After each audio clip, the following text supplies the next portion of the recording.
యేసుక్రీస్తు నామంలో మీ అందరికీ వందనాలు తెలియజేస్తున్నాం. ఆదికాండము 12వ అధ్యాయము మనం చదువుతూ ఉన్నాం. 12వ అధ్యాయం 1వ వచనం నుండి 3వ వచనం వరకు దేవుడు అబ్రహాం ద్వారా జరిగించబడేటువంటి లక్ష్యాన్ని అబ్రహాంకు తెలియజేశాడు. దేవుడి ప్రత్యక్షతలో ఆ విషయాలన్నీ కూడా తెలియపరిచాడు. 4వ వచనం నుండి 5వ వచనం వరకు ఉన్న విషయాల్ని ఈ సమయంలో ఆలోచన చేద్దాం. యెహోవా అతనితో చెప్పిన ప్రకారము అబ్రహాం వెళ్ళెను. దేవుడు ఏదైతే చెప్పాడో ముందుగా మనం 1వ వచనంలో మనం చూసిన ప్రకారం, యెహోవా నువ్వు లేచి నీ దేశము నుండి, నీ బంధువుల నుండి, నీ తండ్రి ఇంటి నుండి బయలుదేరి నేను నీకు చూపించే దేశమునకు వెళ్ళు. దేవుణ్ణి ప్రేమించడం అంటే ఎంత అద్భుతమైన ఆలోచన చూడండి. ఇక్కడ అంటే బంధువులు, దేశము, తల్లిదండ్రులు, అంటే కుటుంబము అన్నిటిని వదిలిపెట్ట. దేవుని కంటే ఏది ముఖ్యమైనది కాదు అనేది అబ్రహాం జీవితంలో మనం చూస్తూ ఉన్నాం. దేవుడికి మొదటి స్థానం ఇవ్వాలి. దేవుడికి మొదటి స్థానమే మనం ఇస్తేనే దేవుడు అది అంగీకరిస్తాడు, సంతోషిస్తాడు, ఆనందిస్తాడు అనేది మనం ఇక్కడ గమనిస్తూ ఉన్నాం. అబ్రహాం అది చేశాడు. ఎక్కడికి వెళ్ళాలో తెలియదు, ఏ దేశం వెళ్ళాలో తెలియదు. నేను చూపిస్తాను ఆ దేశాన్ని, నువ్వు వెళ్ళు అన్నాడు. అబ్రహాం బయలుదేరి వెళ్ళాడు. అందుకే 4వ వచనంలో యెహోవా అతనితో చెప్పిన ప్రకారము అన్నాడు. అంటే దేవుడు పరిపాలిస్తున్నాడు అంటే ఒక వ్యక్తిని ఇదే సూచన. ఆ వ్యక్తి యొక్క జీవితంలో దేవుని పరిపాలన కొనసాగుతుందంటే ఇదే సూచన.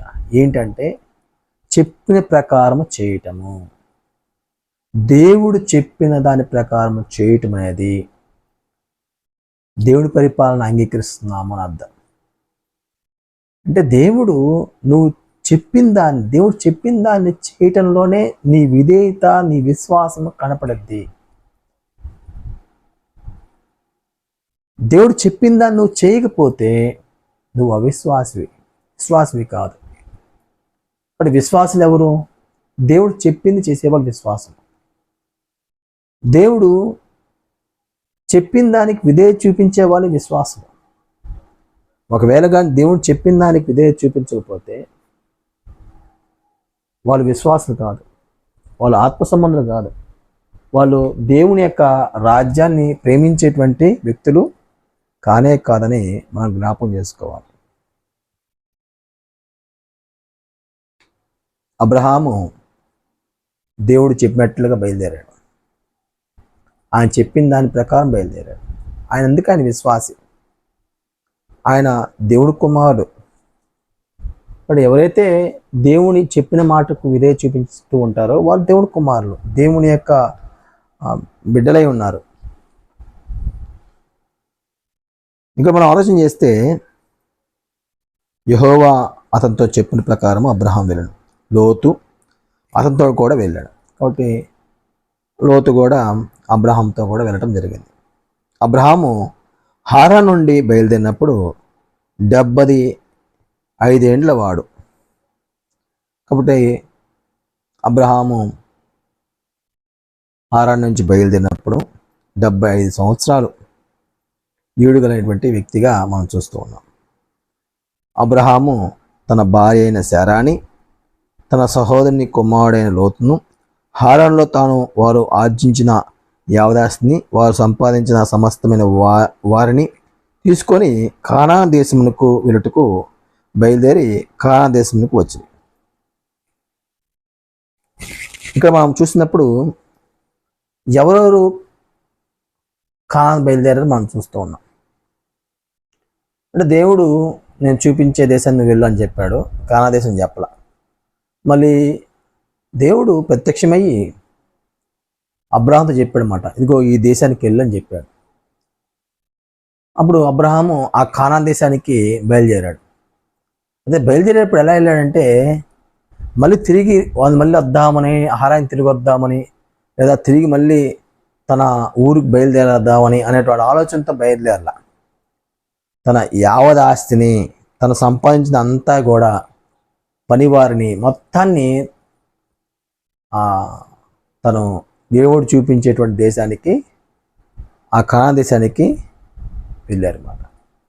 అంటే ఇక్కడ మనము ఏం గమనిస్తున్నామంటే చూడండి, అబ్రహాము దేవుడు చెప్పిన దాన్ని నెరవేర్చేటువంటి క్రమంలో ఎక్కడ కూడా సందేహం కానీ, ఏదన్నా చిన్నపాటి మనసులో ఏం జరిగిద్దో ఏమో అనేటువంటి ఒక ఆలోచన కానీ ఎక్కడ కనిపించట్లా. అంటే విశ్వాసం అనేది ఎంత బలమైందంటే, ఎంత ఉన్నతమైనటువంటి స్థితి కలిగిందంటే, దేవుడు చెప్పిన దాన్ని నా జీవితంలో ఆయన చేస్తాడనేటువంటి విశ్వాసంతో అబ్రహాం బయలుదేరినప్పుడు దేవుడే తన సర్వము, దేవుడే తన యొక్క గొప్ప జీవితం యొక్క లక్ష్యం అనేటువంటి భావజాలంతో అబ్రహాము ఆ విశ్వాస స్థితిని మనం చూస్తూ ఉన్నాం. చూడండి 5వ వచనంలో అంటున్నాడు ఇక్కడ, అబ్రహాం తన భార్య అయిన శారాని, తన సహోదరుడు కుమారుడు లోతును, హారానులో తన్ను వారును అంటే లోతును, అలాగే అబ్రహామును ఆర్జించిన యావదాస్తిని, వారు సంపాదించిన సమస్తమైన వారిని తీసుకొని కానాను దేశములకు వెళ్ళటకు బయలుదేరి కానాను దేశములకు వచ్చారు. వచ్చారు కాబట్టి కానాన్ దేశానికి బయలుదేరి రావటం జరిగింది. ఈ పేరాలో 4వ వచనం కాడి నుంచి 5వ వచనం వరకు చూసినప్పుడు అబ్రహాము కానానుకు వచ్చాడు. హారాన్ నుండి కానానుకు రావటం. 6వ వచనం కాడి నుంచి మనం చూసినప్పుడు, అప్పుడు అబ్రహాము షెకెమునందని ఒక స్థలము దాకా ఆ దేశంచరం చేసి మోరే దగ్గరున్న సింధూర వృక్షం వద్ద చేరను. అబ్రహాము షెకెము నందలి ఒక స్థలం దాకా వచ్చాడు, దేశంచరం చేశాడు. ఆ దేశ పరిస్థితులు, వాతావరణము, సంస్కృతి, అక్కడ స్థలాలు, అక్కడ వాతావరణము, ఎక్కడ తను బాగుంటుంది అదంతా కూడా తను చూశాడు.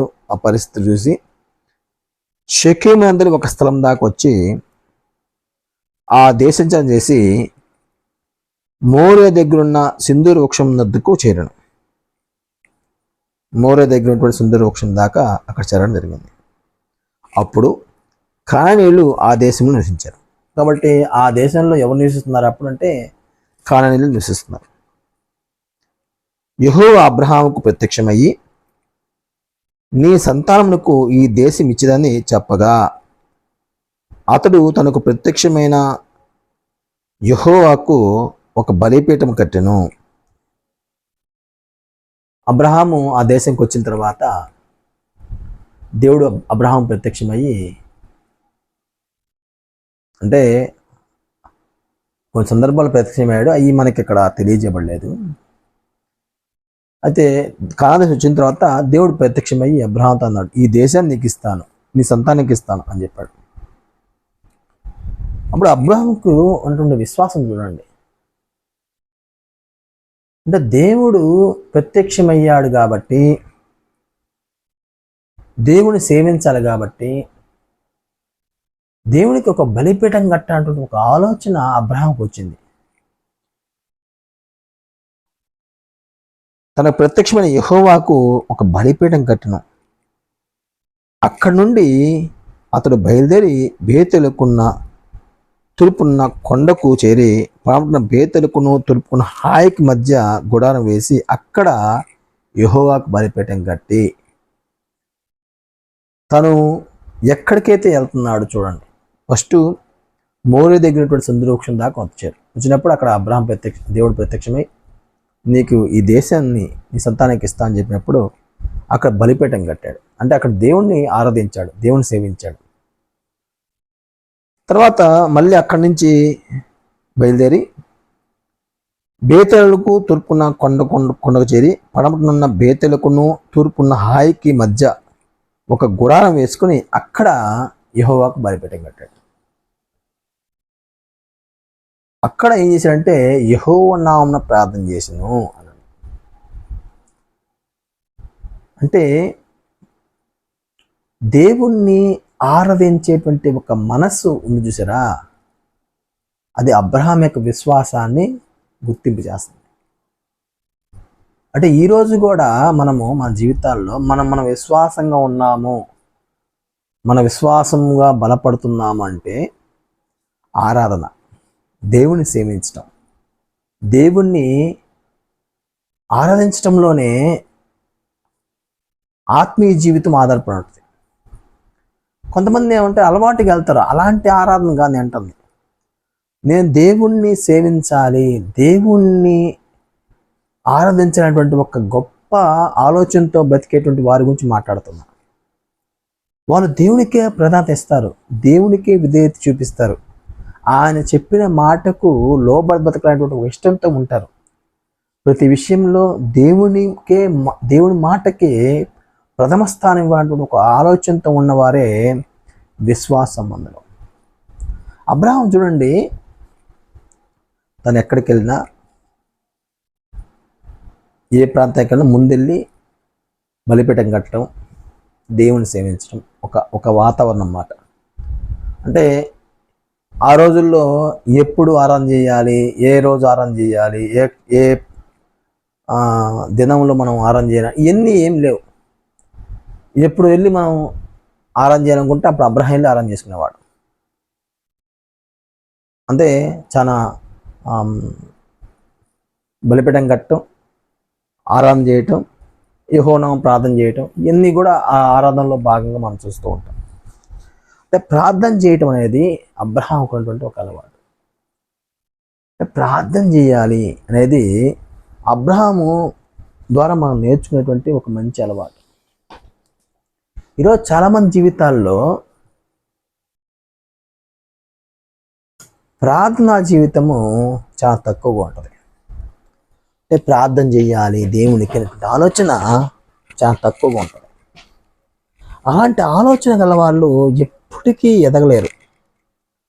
దేవుడితో నీకున్న సంబంధం సరిగా లేకపోతే, దేవుడితో నీకున్నటువంటి ఆ ఉన్నతమైనటువంటి ఆ కలెక్షన్ లేకపోతే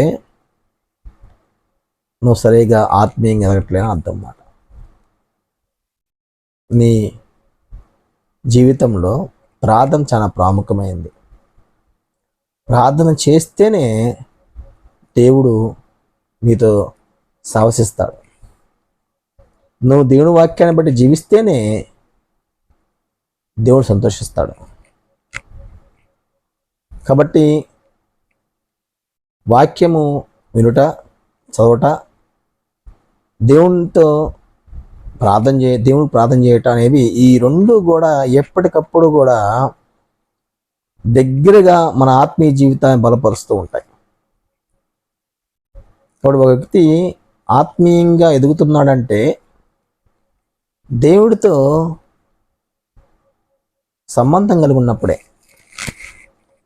దేవుడితో ప్రార్థన చేయటం, ఆరాధించటం, దేవుని వాక్యాన్ని బట్టి జీవించటం, ఇవన్నీ కూడా దేవుడికి దగ్గర అయ్యేటువంటి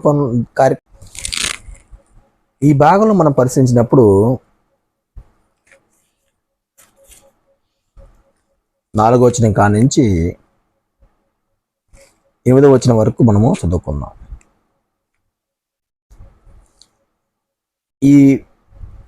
ఈ భాగంలో 4వ వచనం కాడి నుంచి 5వ వచనం వరకు ఉన్న విషయం ఏంటంటే, అబ్రహాము హారాన్ నుండి కానా దేశానికి వచ్చాడు. ఈ భాగంలో మనం నేర్చుకునే నీతి ఏంటి, మనం ఆలోచించేటువంటి నీతి ఏంటంటే, దేవుడు చెప్పిన మాటకు విధేయత చూపించడం. దేవుడు ఏం చెప్పాడో ఆ మాటకు విధేయత చూపించటమే దేవుని పరిపాలన. కాబట్టి నేను విశ్వాసిని, నేను దేవుడి కుమారుడని నీవు ఎప్పుడు నువ్వు గ్రహిస్తావంటే దేవుడి మాట వింటేనే, దేవుడి మాటకు విధేయత చూపిస్తేనే నువ్వు విశ్వాసివి, నువ్వు దేవుడి కుమారుడివి. దేవుడి మాట వినకుండా, దేవుడి మాట లక్ష్యం చేయకుండా ఆ వ్యతిరేకంగా జీవిస్తే నువ్వు దేవుడి కుమారుడు కాదు. కాబట్టి దేవుడి పరిపాలన నీలో కొనసాగుతుందంటే అర్థం ఏంటంటే దేవుడి మాట విన్నప్పుడు మాత్రమే దేవుడి పరిపాలన కొనసాగింది. అది మనం నేర్చుకున్నటువంటి నీతి. రెండో విషయం ఏంటంటే అబ్రహాము కానాను దేశానికి బయలుదేరి వచ్చేటప్పుడు మళ్ళీ తిరిగి వెళ్ళాలి అనుకొని రాలా. స్థిరంగా కానాను దేశంలో నివసించాలనేటువంటి ఉద్దేశంతో వచ్చాడు. అంటే చాలా బలంగా దేవుడి మాటను అంగీకరించాడు. అంటే వెనక్కడుగు వేసేటువంటి ఆలోచనతో రాల అబ్రహాం, స్థిరమైనటువంటి అడుగుతోనే వచ్చాడు.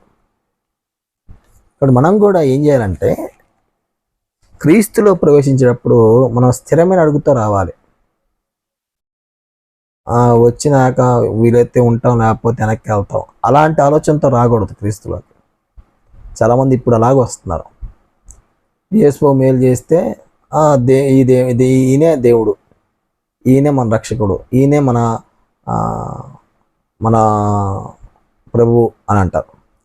లేదు, ఈయన మన దేవుడు, మనకి అంత ఏం రావట్లేదు, మనకున్న దానికంటే ఏం మేలు జరగట్లేదు అనుకుంటే మళ్ళీ వెనక్కి వెళ్ళిపోతారు అన్నమాట.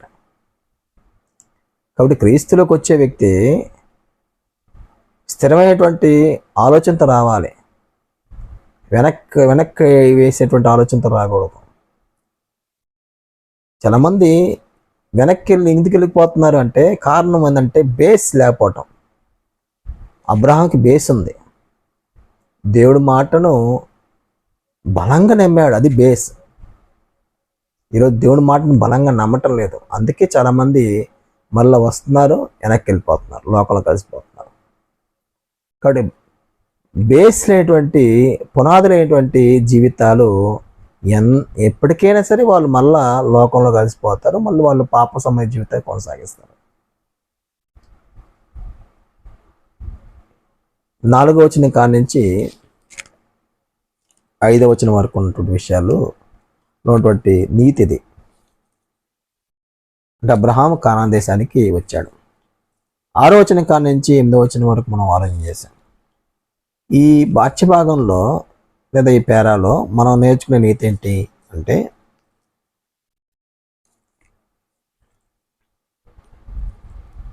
అబ్రహాము ఎక్కడికి వెళ్ళినా కానీ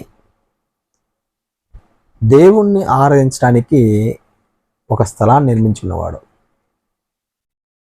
నిర్ణయించుకొని ఆ స్థలంలో బలిపీఠం కట్టేవాడు. అంటే స్థలం పవిత్రమైన స్థలాన్ని ఎంచుకునేవాడు. మనకి ఇక్కడ రాయబడలేదు, కానీ తను దేవుడికి ఇచ్చేటువంటి ప్రాధాన్యతను బట్టి, దేవుడి పట్ల చూపించేటువంటి విశ్వాసాన్ని బట్టి మనం ఆలోచన చేస్తే స్థలం పవిత్రమైంది చూస్తాడు. బలిపీఠం కట్టేటప్పుడు చాలా జాగ్రత్తగా బలిపీఠం కడతాడు.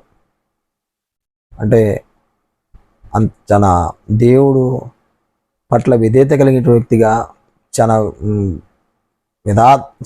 పరిశుద్ధంగా కట్టడానికి ఇష్టపడతాడు అన్నమాట. అంటే ఎక్కడికి వెళ్ళినా కానీ దేవుణ్ణి ఆరాధించుకునేటువంటి ఒక స్థలాన్ని నిర్మించుకునేటువంటి వ్యక్తి అబ్రహాం. అంటే ఆరాధనకి లేదా ప్రార్థనకి ప్రాముఖ్యత ఇచ్చినవాడు అబ్రహాం. ఇది మనం కూడా దేవుణ్ణి ఆరాధించడానికి ప్రథమ స్థానం ఇవ్వాలి.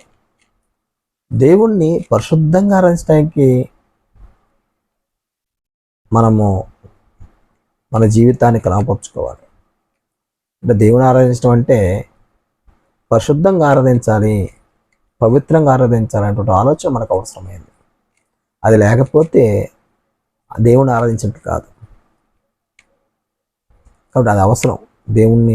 దేవుణ్ణి ఆరాధించే విషయంలో పరిశుద్ధంగా దేవుణ్ణి ఆరాధించాలి అనేది చాలా అవసరమైనటువంటి విషయం.